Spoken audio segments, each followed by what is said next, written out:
આમ તો જો કે છે ને બધી જ વસ્તુમાં મોંઘવારી નડે છે. આજે તેલ છે ગમે તે હું પોતે સિલાઈ કામ કરીને ઘર ચલાવું છું મારા. બાકી એનડીએ સરકાર આપણી છે જ, મોદી સરકાર, મોદી સાહેબ તો આવવાના જ છે ફાઇનલ. એવા કેટલા બધા માણસો છે આજે આપઘાત કરીને મરી જાય છે. અમારી માટે ગુજરાતમાં ભાજપ સરકાર જ જોઈએ. પણ એમાં બે અત્યારે ભ્રષ્ટાચાર બહુ ચાલી રહ્યો છે. નમસ્કાર, આપ જોઈ રહ્યા છો યુટીસી ન્યૂઝ. વડોદરા ભારતીય જનતા પાર્ટીના લોકસભાના ઉમેદવાર ડૉક્ટર હેમાંગ જોશીએ આજથી પ્રચારના શ્રી ગણેશ કરી દીધા છે અને વોર્ડ નંબર 10ની સોસાયટીઓમાં તેઓ ફરી રહ્યા છે અને જે લોકોના ઘરે જઈ રહ્યા છે, જેમનાથી એમને સંપર્ક કર્યો છે, એવા લોકો આપણી સાથે છે. બેન, શું કહેશો, આજે જે ભારતીય જનતા પાર્ટીના સાંસદના જે ઉમેદવાર છે એ તમારા ઘરે પણ આવ્યા, શું વાતો થઈ કે શું કહેવા માંગો છો? બસ એ કહેવા માટે છે કે અમે પ્રગતિ કરી શક્યા, તમે અમને આશીર્વાદ આપો. તમે કહ્યું કે માતાજી ગુરુદેવ ગાયત્રી માતા તમારી આગળ રહેશે, તમને પ્રગતિમાં વધારો કરશે, તમારું શરીર તંદુરસ્ત રહેશે અને તમને આગળ કામ કરવાની સહાય આપી શકશે. બેન, એક મહિલા તરીકે સાંસદના ઉમેદવાર તમારા ઘરે આવ્યા છે, તો એક સાંસદ પાસે શું માંગ કરો કે શું કરે વડોદરા માટે એ લોકો? વડોદરાની પ્રગતિ કરે અને બધા માણસો જે કંઈ કે એમનું કામ કરી શકે. તમારું કોઈક પર્સનલ કામ તમે શું કહેવા માંગો છો કે શું કરવું જોઈએ? સૌથી પહેલાં જીતીને આવે તો એ શું કરે? બસ જે મધ્યમ વર્ગના માણસો છે એમને થોડી મદદ કરી શકીએ, કારણ કે ગવર્મેન્ટના માણસો છે એમને તો ગવર્મેન્ટ આપવાની જ છે, પેન્શન આપે છે, બધું આપે છે, પગાર વધારો આપે છે, ગરીબ લોકોને પણ મોદી સાહેબ બધી સહાય આપે છે, પણ મીડિયમ વર્ગના માણસો બધા મરી જાય છે, વચ્ચેવાળા માણસો. એમને પ્રગતિ કરાવે તો વધુ સારું, અમે એવું કહેવા માટે માગીએ છીએ. બેન, આ જે હમણાં આવ્યા હતા, શું કહેવા માંગો છો એમને અમારા માધ્યમથી? શું કરે એ જીતીને આવે પછી શું કરે? જીતીને આવે પછી વડોદરાની પહેલાં તો પ્રગતિ કરે, મોંઘવારી થોડી ઓછી કરે. બરાબર. કયા પ્રકારની મોંઘવારી નડી રહી છે તમને? એમ શું કહેશો? દરેક મધ્યમ વર્ગના માણસો છે, બરાબર, એમાં થોડી મોંઘવારી, અનાજ કરિયાણામાં જે કંઈ છે એ થોડી ઓછી થાય તો વધારે સારું. બાકી એનડીએ સરકાર આપણી છે જ, મોદી સરકાર, મોદી સાહેબ તો આવવાના જ છે ફાઇનલ. બરાબર. એમના અમને ખુશી છે આવશે. અમારી માટે ગુજરાતમાં ભાજપ સરકાર જ જોઈએ. દાદા, શું લાગે છે આ વખતે ચૂંટણીમાં? આ વખતે ચૂંટણીમાં તો ભાજપ જ આવવાની છે ને, બીજું કોઈ છે નહીં. પ્રશ્ન એક જ છે કે ભાજપ એટલે ભાજપ જ હોય. એ માનો કે ભાજપ આવી ગઈ, શું કરવું જોઈએ હવે? નવા ઉમેદવાર છે, પહેલાં સાંસદ રંજનબેન ભટ્ટ હતા, હવે ડૉક્ટર એમ. શું કરવું જોઈએ સૌથી પહેલાં એમને? એ તો એમના કાર્યમાં જે પ્રગતિ હોય એ બધી પ્રગતિ વધારે કરશે તો એ આગળ લડશે અને એમનું કામ પૂરું થાય. કોઈ એવું કામ છે જીતીને આવશે, ફરીવાર જીતીને આવશે, એકવાર જીતીને આવશે, સારા કાર્ય કરશે તો ફરીવાર બી તો જીતીને આવશે ને. લોકો એમને વોટ આપશે, મદદ કરશે. તમે સાંસદ બની જાઓ, શું કરો સૌથી પહેલાં વડોદરા શહેરમાં?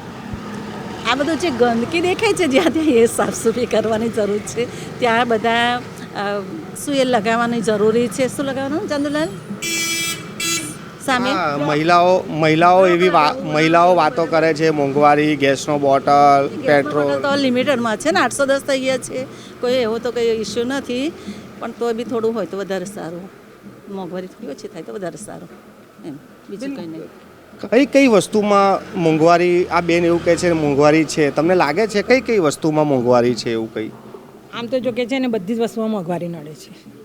આજે તેલ છે ગમે તે હું પોતે સિલાઈ કામ કરીને ઘર ચલાવું છું. મારા મિસ્ટરને ગવર્મેન્ટ નોકરી નથી, બરાબર, દૂધની દુકાને જોબ કરતા હતા. આજે અમને બધી મોંઘવારી નડે છે, અમે શું કરીએ? એવા કેટલા બધા માણસો છે આજે આપઘાત કરીને મરી જાય છે. એમના ઘરમાં 5-5, 6-6 છોકરાઓ હોય, ફેમિલી હોય, તો લોકો સુસાઇડ કરે છે. બરાબર છે. તો સરકારે પણ એટલું વિચારવું જોઈએ કે ના, ગરીબ લોકોને આલો છો તો મીડિયમ વર્ગને પણ થોડી સહાય કરી શકો છો. આજે રેશનનો સામાન આપે છે, બરાબર, ગરીબ લોકોને જ આપે છે. પંચમહાલ જિલ્લામાં છે આમાં ગરીબ, તો મીડિયમ વર્ગના વાળાએ શું ગુનો કર્યો છે? એ બધાને પણ એમને આપવું જ જોઈએ. આજે હું પણ મહિલા મોરચાની કોટા અધ્યક્ષ હતી, પણ મને એવું લાગ્યું કે ત્યાં જઈએ છીએ તો મને કોઈ વિકલ્પ આવડે નહીં. ઘરનું ભાડું ભરવાનું, આપણી પરિસ્થિતિ છે નહીં, તો આપણે ઘરનું ભાડું ભરીને કેવી રીતે કહી જઈ શકીએ? હું 10 નંબરના વોર્ડમાં કોટા અધ્યક્ષ હતી, તો મેં કેન્સલ કરાયા કે મારે નથી રહ્યું, મને ભાડું પોસાઈ રહ્યું રિક્ષાનું, કારણ કે મારા મિસ્ટરને પેન્શન નથી આવતું. અમે બે પતિ રહે છે, હું સિલાઈ કામ કરીને ઘર ચલાવું છું. એવા તો કેટલા બધા લોકો છે. તો હું તો એટલું વિચારું છું કે બધાને સહાય આપવી જોઈએ અને બધા રસ્તાઓ સારા કરવા જોઈએ. અમુક જગ્યાએ બ્લોક નાખે, અમુક જગ્યાએ નથી નાખતો, એ ના કરવું જોઈએ, બધું જ મદદ કરવી જોઈએ. સરકાર તો એવું કહે છે કે બધા માટે આપીએ છીએ, 80 કરોડ લોકોને અનાજ આપીએ છીએ. હા, 80 કરોડને આપે છે, પણ એ બધા ગરીબ લોકોને જ આપે છે. જે કામ કરતા હોય ને રોડ પર, આ મામા લોકો છે, મજૂર વર્ગ છે, એમને જ આપે છે. મધ્યમ વર્ગને તો કોઈને કશું આપતા નથી. બેન, હવે બેને એવું કીધું કે આવશે તો મોદી જ. હવે માનો કે ફરી સરકાર આવી, એ લોકોએ તમે જેમ કીધું કે બહુ મોંઘવારી થઈ, તો શું કરે એ લોકો કે આ મોંઘવારી ઓછી થાય? એ તો એમને વિચારવાનું હોય. જે ઉપરના એમાં બે અત્યારે ભ્રષ્ટાચાર બહુ ચાલી રહ્યો છે. મોદી સરકાર તો ઘણું બધું આપે છે, પણ વચ્ચે બધું ખવાઈ જાય છે. 75% ખવાઈ જાય છે, 25% જ વેચવામાં આવે છે. મોદી સાહેબ તો બધું આપે જ છે, એમની રીતે જે આપવાનું છે, કેટલા કરોડોનું દાન આપે છે, પણ એ વચ્ચે ભ્રષ્ટાચાર બહુ નડે છે. અત્યારે જે ટેબલ પર જાઓ ત્યાં આગળ ભ્રષ્ટાચાર. તમે ફાઇલમાં કવર મૂકો તમારું કામ તરત જ થશે.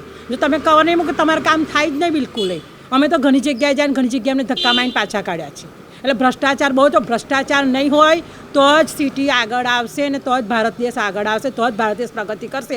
ભ્રષ્ટાચારને કાઢશે ને તો જ, બાકી થાય નહીં. આપ જોઈ રહ્યા છો કે હાલમાં આ વોટર છે અને જેવો મતદાન કરવાના છે 7મી મેએ. ભાજપના જે ઉમેદવાર છે ડૉક્ટર હેમાંગ જોશી હમણાં જ અહીંયાથી ગયા છે, તેમની સાથે મુલાકાત પણ કરી છે અને હાલ આ જે મતદારો છે તેઓથી જ્યારે અમે વાતચીત કરી ત્યારે તેમણે સ્પષ્ટ કીધું કે આવશે તો મોદી જ, ભારતીય જનતા પાર્ટીને તેઓ એમના સપોર્ટર છે, પરંતુ મોંઘવારી એમને પણ નડી રહી છે. જે પણ લોકો ચૂંટીને આવે સૌથી પહેલાં જે મધ્યમ વર્ગ પીસાઈ રહ્યો છે તેમના માટે કાર્ય કરે એવી તેમની માંગ છે.